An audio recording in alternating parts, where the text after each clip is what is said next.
Hello, I'm Vanessa Quigley, co-founder of Chapbooks, mom of 7, and host of the Mom Force podcast.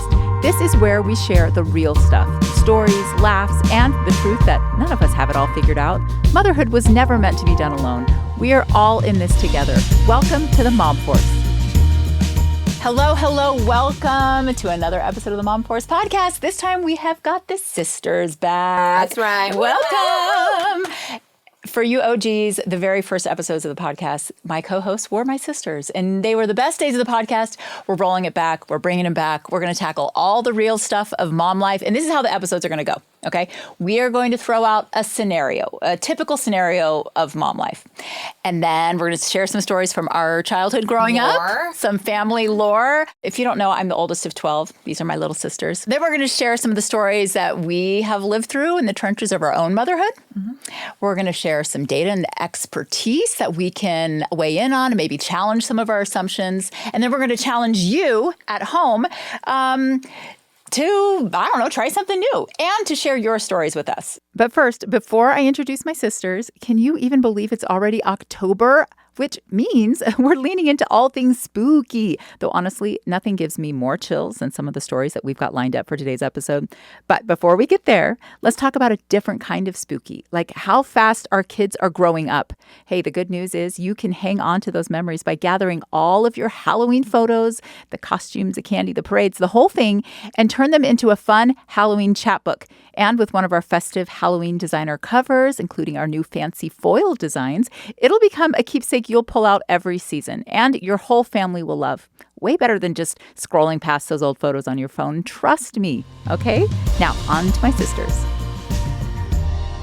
So I'm super excited to dive in, but first I want you all to introduce yourselves. And if you're watching, we are sitting in chronological order right now, which just happened to happen. That was just... Yeah. Okay. So. Okay. I'm Erica, sometimes called Ricky, and I live in Orem. I'm 8th of 12, and I have 7 kids. I am Leah, and I live in Orem, Utah right now, and I also have 7 kids. And she is. Wait, you guys. Can we do mine again? Number 9. No. Okay. Next. After number 9, I am number 10, Shelly Hyde, and I live in Provo. I have 5 kids. And I am also Rochelle. My name is also Rochelle. Yes. Rochelle Hart Hyde. Rochelle. She's tried a few times to go after Rochelle, but most people know her as Shelly. Yep. And I'm Kara. I am the baby girl, the 11th of 12, and I am the lone holdout in Florida of us sisters. We are 6th generation Floridians, and my babies are 7th, and I am carrying on the tradition of being a Muns. Yeah. Florida Muns. How many babies do you have? Florida Muns. And I have 5. Yeah. And we flew her out here for this occasion. Thank you, Kara, for coming. It's perfect. We love coming to visit her on the lake. She's living the life. The life. Yeah. Living the life. All right. Well, Should I do my alternate Your what? intro? Yeah. It's me. Little Munzie, representing town called SC. And that is Kara. That sums her all up. In a heart-shaped The baby nutshell. girl. Yep.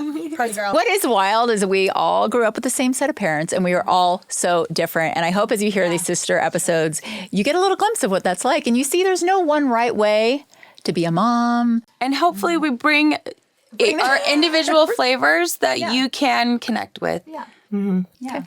Well, with that, shall we dive into our first scenario? Okay, here it is. Yes, we shall. Of course. Here it is. There's nothing more terrifying than handing over the keys to your teenager and watching them drive away, right? We've I have all one been through getting her license on Tuesday. I have one getting her license in a week from Tuesday. And these aren't your first drivers. no. Okay, No. this is not your first rodeo. Hazel, and Charlotte. this is blowing my mind. 16 on September 30th at 8:45.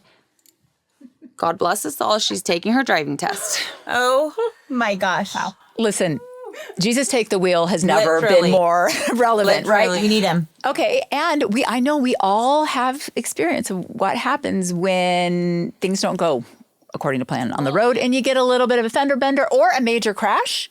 Okay. And you have ruined it for all of us growing up. What? Sister. Yes. It's true. She's the oldest and she got spoiled. I did, okay. did get spoiled. I did get a little spoiled. The way it is in the family, it's me. And then 6 boys. It's me. I'm number 1. I'm the queen. 6 boys, and then the little girls. So I was kind of the queen for a while, I will admit. So when I turned 16...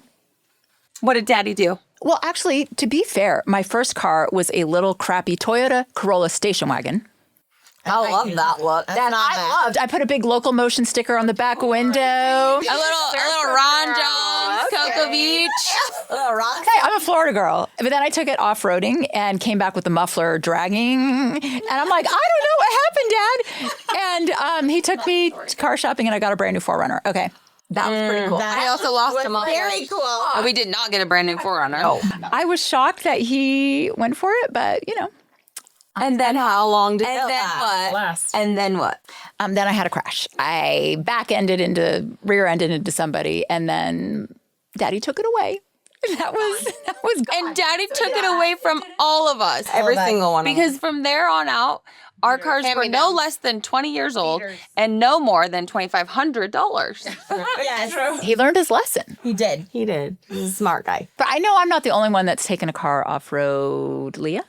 Shelly? Kara? What?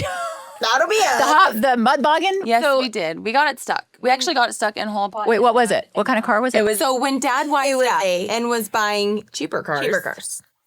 I got actually a very nice, had power windows and power locks and a little key fob. And adorable. it was so cute. It was seafoam green, little Honda Accord. With a moonroof. With the pop-up lights. It had a moonroof. I felt like I was on cloud nine. I love that. I think it was like babied $3,000. that car. I took such good care of it. And I handed the keys over when I went to college. And we took it straight to Whole Pot and went money. Yep. Yeah, and in the back of our development too. But also, we did also lose our muffler and then sounded like it was... an airboat. Uh-huh. We liked it. And we liked it. And we loved it. It gave us like little guts, but Dad didn't really like that. We were riding around without a muffler. And Also, it's not illegal. We also actually, can we tell that we lied to Dad? Yes, because that happens. We need to be aware of that. Children will lie. Listen, we told him that the muffler got Stolen. stolen. That's right. That it wasn't in the back of the development where we had taken. No, it was stuck in the mud.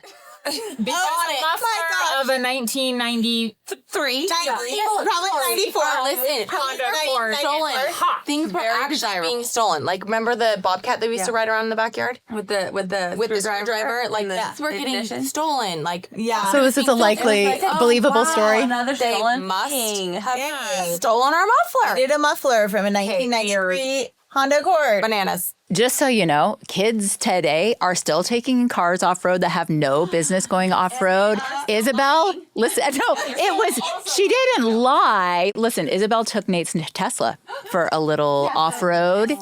Yeah, and he went to get in it the next morning to go to work, and like nothing was, the screen wouldn't light up. It would barely move. He like barely got it to the Tesla dealer. Move it back and there was green fluid underneath. Well, I don't know if he saw that. I saw it. I took a picture. I sent it to him.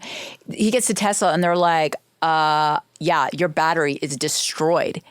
$13,000 worth of damage, which thankfully I will say my insurance covered it all. We only had to pay the $1,000 deductible. Yeah. But did Isabel fess up to this? What did she do? She stayed real quiet. She did not respond to the group text where he was like, what happened to my car? She kept really quiet until we had a little face-to-face. She's like, well, we just went on this road, and I've been on that road before in the Tacoma. Oh, my gosh. In a truck. Yeah, she was terrified. Oh my God. Because especially when we told her how much it cost. The silver lining is that she didn't tell you before you filed the claim. Yes, because She did the right thing. She will tell you information. Yeah, sure. Well, look, best intentions. These kids, the kids don't mean to crash. I remember when I borrowed your car when you were staying with me in Ashland, and I drove through my garage door. Oh my gosh. Because it was a stick shift and I forgot, and I went to hit the brakes. we drove the Corolla out there because we were going to come. Steve was doing an internship. I was babysitting for you, but then I got pregnant, so sick. So we left and you came out, but the car was already there because we had driven it across country. Vanessa, why were you driving the Corolla? I don't know. And I know how to drive a stick. I Because you had left kids with her. You were pregnant. You were super pregnant. You left Barney with her, and you were taking her car to go to something because you called me and you're like, You weren't there. She called me because it was my car at the time. It was my car. But how did she know all the details of your day when she wasn't in town? So Leah has a great memory. She remembers everything. She called me. I was horrified. I'm a grown woman. I think I was pregnant or just giving birth. Like, I'm a responsible person. And I know how to drive a stick. My first car in college was a stick. You were pregnant. Yeah. But I had mom brain. I don't know. I thought I was putting on the brakes just in time, but I drove right through my garage door. So, oh my God. Just jumped right into first. Accidents happen, right? Okay. How do we handle them now as they're happening to us? What's the most recent accident in your family? Let me tell you how mom handled it when I was young. The day I got my driver's license, I was being so good and careful. We had to get gas on our way home, and I'm driving.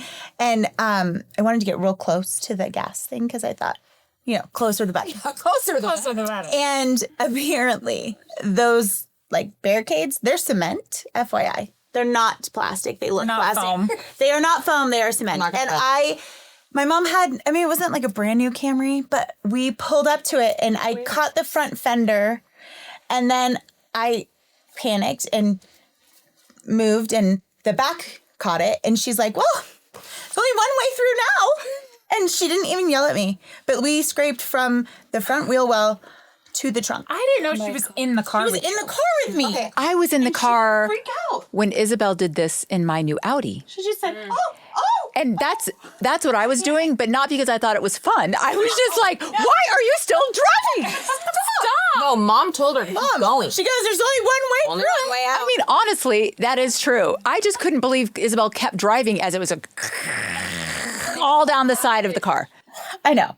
Well, I know how she feels. Mom definitely did some things right. And that was always making you feel like comfortable and loved and making side deals. Be okay. She made the best deal. She also have a deal on tickets. That's what I was going to say. Yeah. She always was making side deals with our kids. I mean, not to undermine our father, but just to the attorney protect him from the attorney. Yeah. But the deal was that your first speeding ticket after turning 16, she would keep a secret from Dad and pay for it.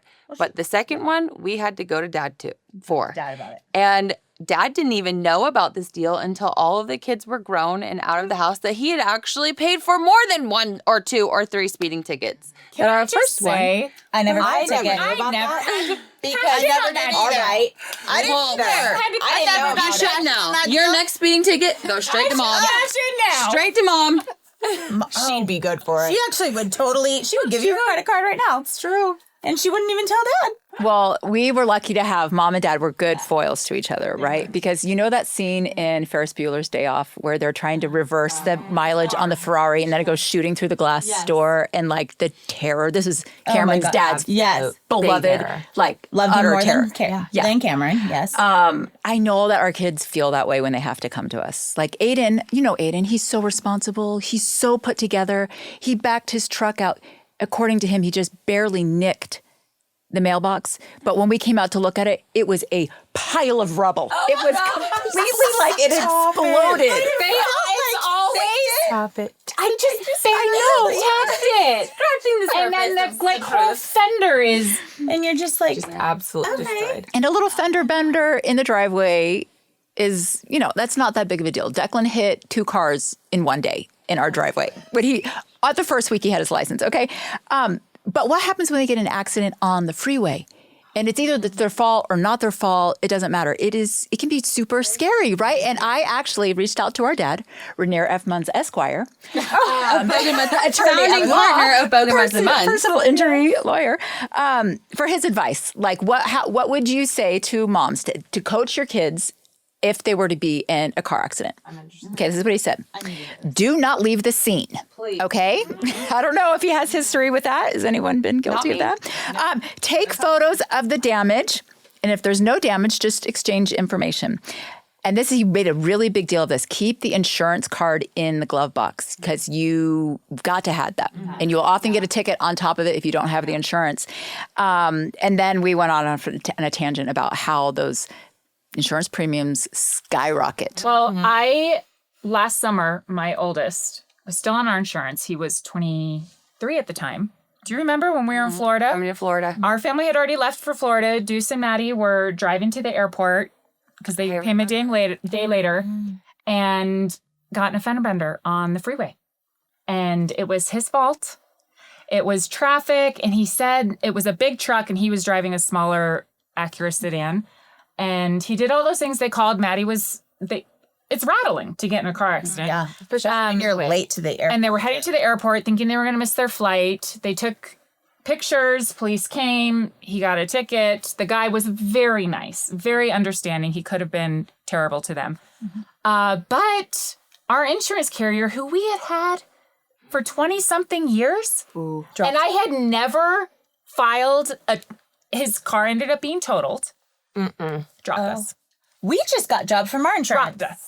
You've never claimed anything? I wonder. I mean, we had claimed like Glass, probably. but yeah, just little things, but never a totaled car. Wow. So they dropped us.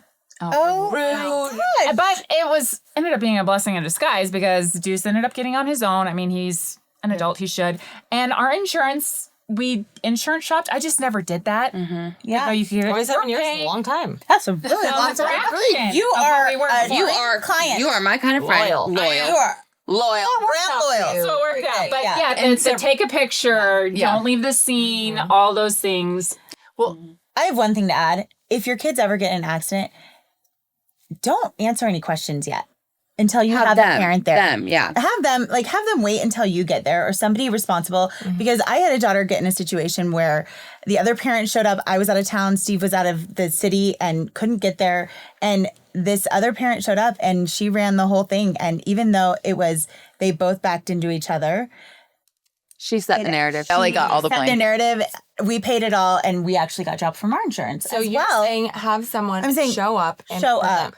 Even if it's like a neighbor or a sister or somebody, because it is rattling. It's rattling for you when you get in an accident. Think about how it would be when they're like...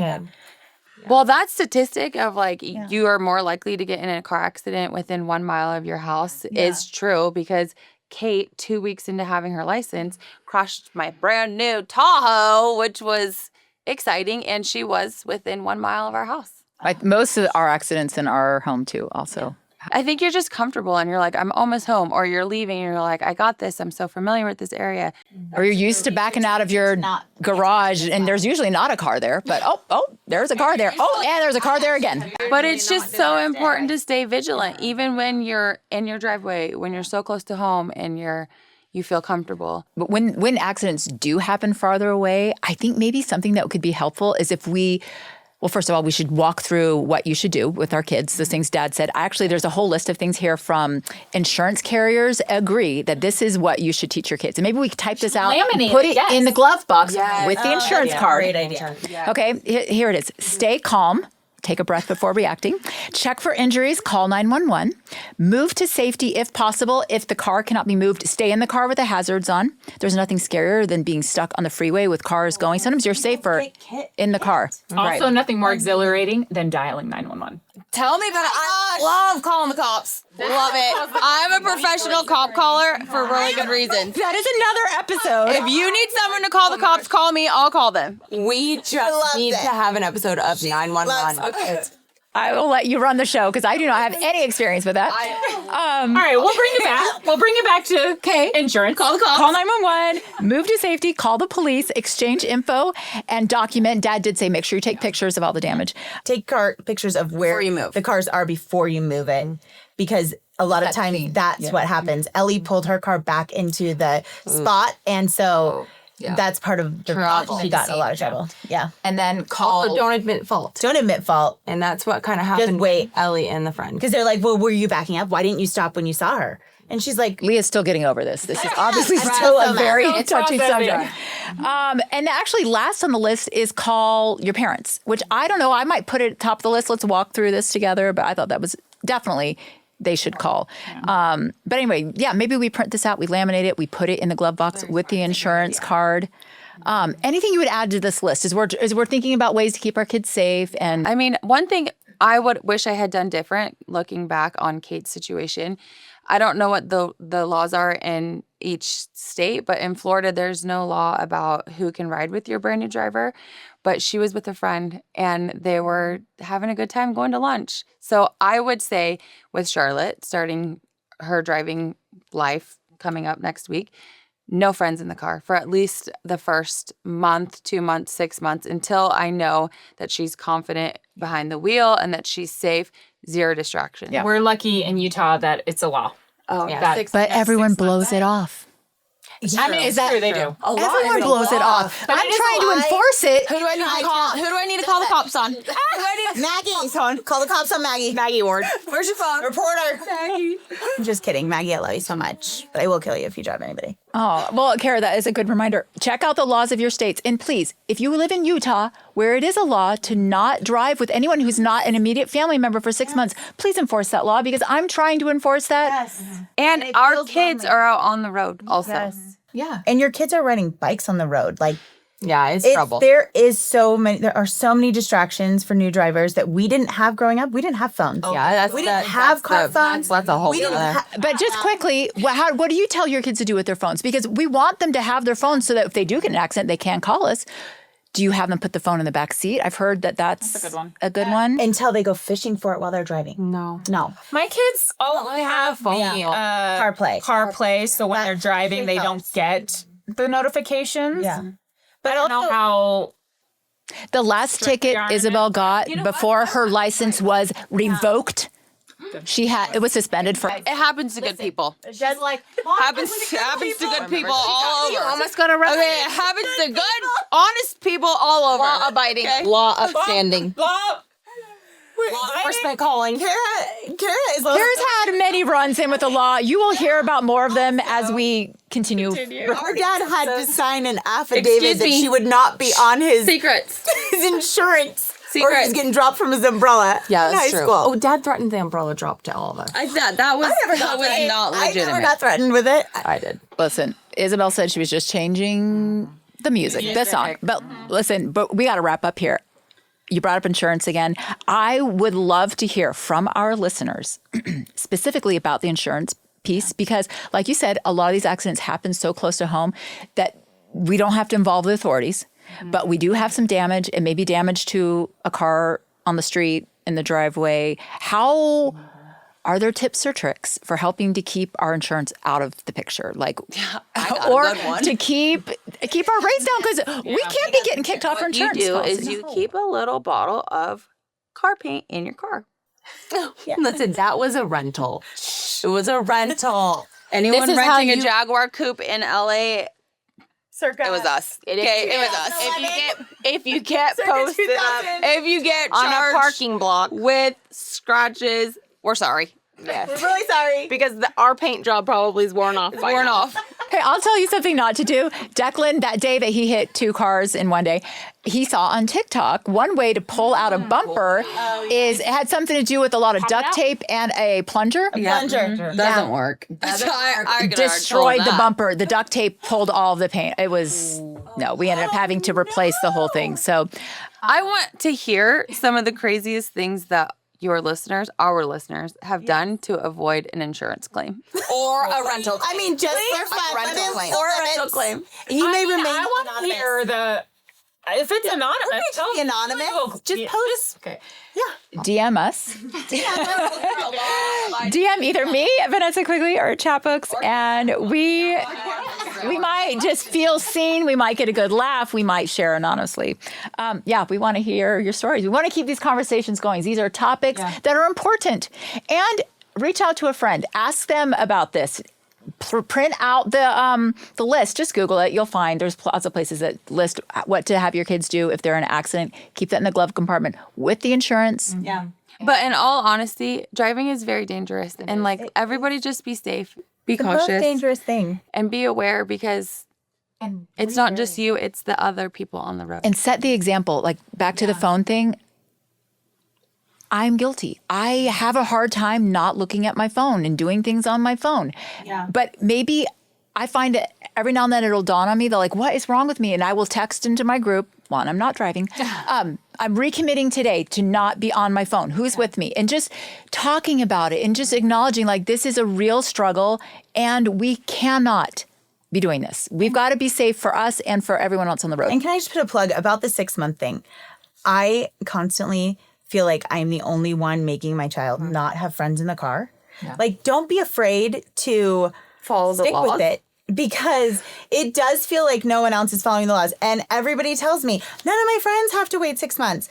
Lo and behold, when I called their parents, because we had a couple of situations. They were supposed to. All of them were supposed to be following the 6 months. And had something happen, they lose their license till they're 18. Yeah. I don't want her to lose her license till she's 18. She doesn't want to lose her license till it's 18. That's a But they really cannot, they can't see like the end goal, which is getting where you want to go and keeping your car and keeping your license and getting to have the freedom of having a car. So just don't be afraid to be a stickler. Yeah. To touch really quickly back on the no phones in the car and how to behave. We'll talk about this in another episode, but we have a product coming out that is portable and can change how your phone operates. Even on the car. Even in the car. That's why we changed the design of it, and it is portable with no battery. It's a 10-year battery life. We'll tell you all about it. We're out of time. Do you remember the early days where we used to set a 20-minute timer, and when it went off, episode was over? Okay, because we can get going. But we're going to wrap this up. Thank you for being here. Thank you for being here. All right, let's keep the conversation going in our DMs. Until next time. Bye. Au revoir.